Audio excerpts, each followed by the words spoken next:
Shalom, this is Daniel again with Bless Israel Network, and this is another episode of Eye on Israel, a very special update, and I hope that you'll pay serious attention to it. Right now, Israel is in the most severe internal crisis since its modern day existence, short of when they are actually at war with one of their enemies or what have you. They are having internal strife, the likes of which the country has never seen, and they are on the verge. They are almost like this in terms of going to civil war internally. And believe you me, Israel's enemies are watching closely. There's nothing Iran would love more than to see Israel at war with itself. It'd be a perfect time for them to strike. But Israel's pretty capable of defending itself. But nonetheless, this is a very critical time. Let me review a little bit about what I told you last week and then give you a current update.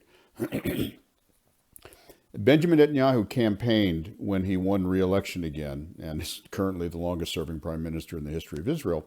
One of the things he campaigned on was change in the structure of the government. This issue really started back in 1995 when then Prime Minister Yitzhak Rabin was assassinated by a right-wing Jewish man named Yigal Amir, who's still in prison for that. 5 days after he was assassinated, the Israeli Supreme Court issued a unilateral ruling. They didn't discuss it with anyone ahead of time. They didn't talk it over with the Knesset. No one.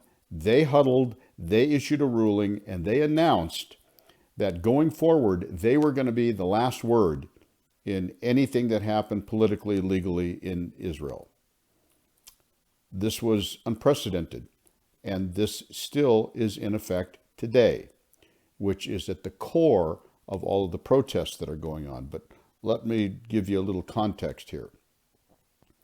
Comparatively speaking, the United States Supreme Court, the justices are selected by the president, then they are vetted by the Congress, and any and all background information comes up and questions are asked, and they are thoroughly examined, and then they're voted on by the Senate. And so it is a democratic process when you have a new Supreme Court justice. And typically speaking, issues that get to the Supreme Court are very important issues of national security, potentially, moral issues or what have you. And, this is typically what happens in the U.S. In Israel, if the Knesset, which is democratically elected, it's like their version of Congress, if they issue a ruling or pass a law that the Supreme Court doesn't agree with or doesn't like, they just override it and it's gone. And they answer to no one. The Supreme Court justices in Israel are handpicked. The democratically elected members of the Knesset do not vote to approve them. So this is like a private club, and they have been radical left-wing for ever since 1995. And there's no process by which what they do can be undone. They answer to no one. When a Supreme Court justice decides to retire, they handpick their replacement. So it just keeps going on and on and on. There's no accountability there, none. So Netanyahu campaigned on many issues, but one of the major issues, which is being dealt with right now, is judicial overhaul or judicial review or reform. And what he wants to do is to bring Israel back to what it was before the Supreme Court issued this ruling and took control of the country in 1995. He wants it to be a democratic process. He wants the Knesset to have a say in the justices being picked, the selection process. And he wants the Knesset to have final say if the justices issue a ruling that the Knesset, who represents the country, doesn't like. Right now it's the opposite. The Supreme Court can do whatever they want. So protests have been spread throughout the country for the last few weeks, and they have gotten bigger, more intrusive, invasive, violent. And what's going on here with these protesters? Well, there's a couple of things. Number one, you hear them shouting for, protesting against, and wanting to save democracy. Oh my gosh, you see these huge demonstrations with Israeli flags and protect our freedom, protect our democracy. You know, it's a dictatorship now and blah, blah. Well, guess what? They know not what they speak because none of that is true. What is happening in Israel now since 1995 is in effect a judicial dictatorship. And Netanyahu is trying to bring it back to what it was before 1995, where the justices of the Supreme Court cannot handpick their replacements, that they answer to no one now. He wants them to be accountable. He wants the Knesset to have a say in how they get selected, and he wants the Knesset to have final say in the overall body politic in Israel. That is primarily democratic. But these protesters are in the streets and they're screaming, yelling, save our democracy, save our democracy. Well, they don't know what they're doing because these protesters, in effect, what they are saying is we want things to remain as is, which is not a democratic process. Leaving things as is leaves the judicial dictatorship, which the Supreme Court unilaterally announced in 1995, it leaves it in place.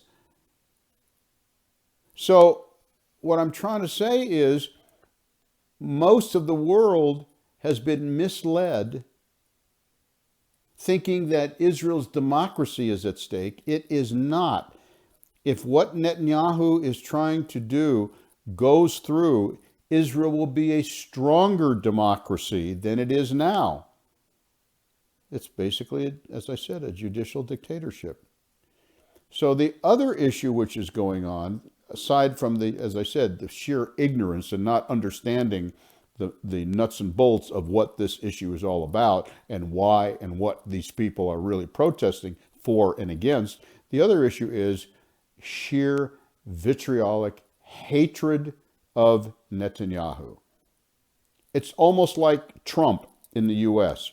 If Trump says, if Trump does, all his detractors are against it. Doesn't matter. They're all against it.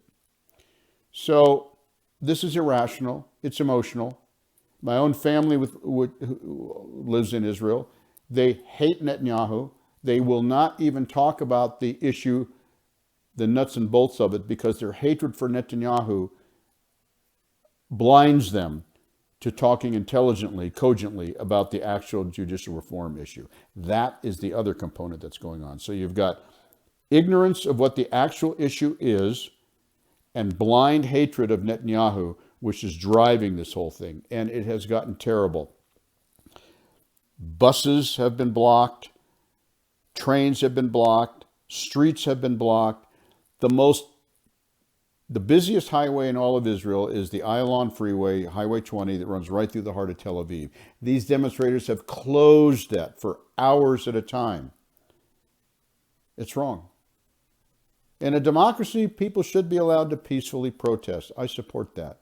But when they take it to the point where they block roads, block buses, block trains, prevent people from going about their daily lives, no, that's not acceptable. What if you had an accident and somebody needed to get you to the hospital? They wouldn't even be able to get to you because the streets are blocked. Then they couldn't get you to the hospital because the streets are blocked. So, sorry about that. Hope you didn't get too dizzy. In any case, this is a major problem, and it has gotten worse. The reservists in the military are protesting against the proposed reforms. The Secretary of Defense went to Netanyahu and said, look, the guys want to protest. I can't do anything about it. Netanyahu fired him because he told them that you should be strong and explain to them what's going on, and they need to understand what's going on. This infuriated a lot of people. The largest labor union in the country, the Histadrut, has called for a general strike. That's basically like their version of the AFL-CIO. The port is closed, no commerce in or out of Israel. Ben Gurion Airport has been closed, no flights in or out of Israel. Schools have been closed, elementary schools, middle schools, high schools, universities. All of their instructors have told the students, stay home and go protest. Store owners are closing their shops.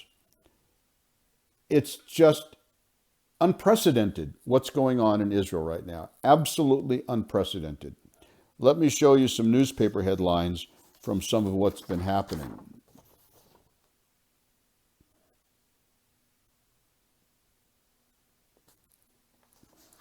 Here's another one.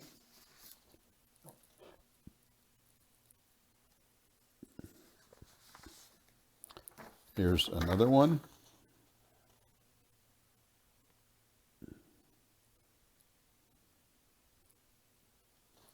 And things have gotten so bad that if there are elections right now, Netanyahu would be defeated. So this is a combination of ignorance about the actual issue itself and vitriolic, irrational hatred of Bibi Netanyahu. My friends, I'm asking you to please pray for the people and the nation of Israel.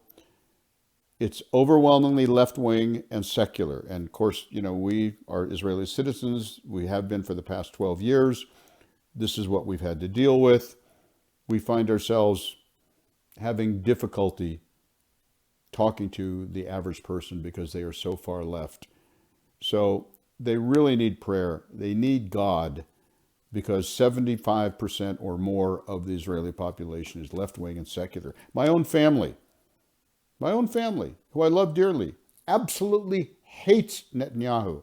They can't think or speak clearly about the actual issue of government reform, judicial reform, because they hate Netanyahu so much. It's blinded them. So I hope that this message has informed you.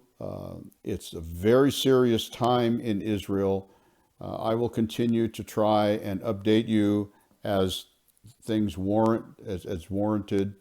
The last thing I will tell you is the most recent information I have is that Netanyahu appears to be at the point where he may delay the proposed reforms and wait until after the holiday season. Passover's coming up, then comes Independence Day, Memorial Day, and what have you. And he wants the country, he's hoping the country will be unified during these important holidays. So it could be, there's different reports that I've seen, so I don't want to make a unilateral statement that a delay has actually happened. Some media is reporting that. But it appears that may be what's in the offing. Either way, I believe Netanyahu is committed to these reforms, and even if there is a delay, they will probably come back and go after the issue again. And it's needed. Israel does need to be a democracy. It is not right now and hasn't been since 1995. So if you appreciate these updates, I will continue to provide them. Please consider supporting our ministry. Invite us to your group, your church, your congregation, or what have you. We'd love to come and share with you. We offer teachings, biblical teachings, and also updates like this one. So thank you for your time. God bless you.